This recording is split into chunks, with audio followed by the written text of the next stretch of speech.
सुरुवातीला ऊस तोडलेले आहेत तर हा काय केवढे छोटे छोटे उगवले तर लय बारकुले उगवले तेव्हा काय पहिली लागण होती तर आता रोपट्याचे लय लागणीचे एकाचे म्हणजे एका ऊसाचे एका खोडकीला 4-4 ऊस फुटले तर ऊस इतका भारी आला इतका लयच मस्त आलाय ऊस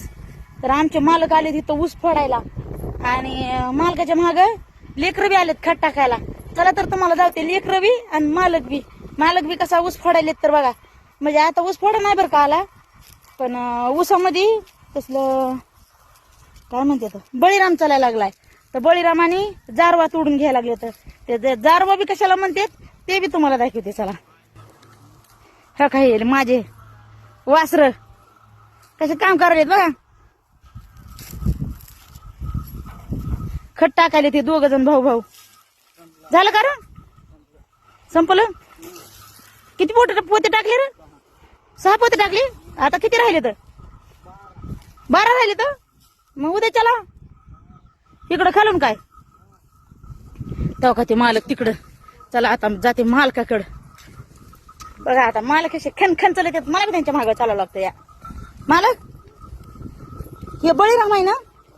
आणि जारवा कसला असतो दाखवा बरं मला हे जारवा असतोय काय की हे जारवा असतोय ना तर हे का हे ऊसामधला असतोय जारवा हा हे जारवा तोडायचं बघ कशा मुळे तुटलं नवीन फुटत मग ऊसाला ताकद येते तर झालं आमच्या मालकाचं काम चालू आहे का नाही मालक हा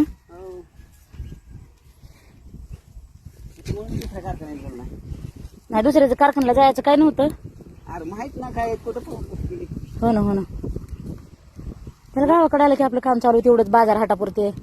घर परपंचा भागतो माझ्या सोन्याला खायला भेटत है का नाही चलू द्या आता तुमचं काम मी तुम्हाला कशाला अडचण करू आव हो सकाळी अशा त्यांच्या 5-6 साऱ्या झाल्या तर तिकडल्या बी रानात गेलते तिकडलं बी अर्धा एकर का किती एकर रान होतं माहित नाही पण तिकडं लांब होते तर तिकडं नव्हते गेले म्हणलं जवळ आहे जवळच म्हणलं चला जावा मग आलं ते काय घरी बी बसून काय करमत नाही रानातली सवय लागली या तर त्याच्यामुळे म्हणलं चला रानामध्ये हाय मालकाचं काम झाले चालू पोरायचं बी खत झालाय टाकायचा बसले तर निवांत जाऊ काय पोराकडंच जाते बरं मी इकडे एकटीत बसून काय करू कसं दिसायला डोंगर बघा आमच्या इकडला डोंगर कसा आहे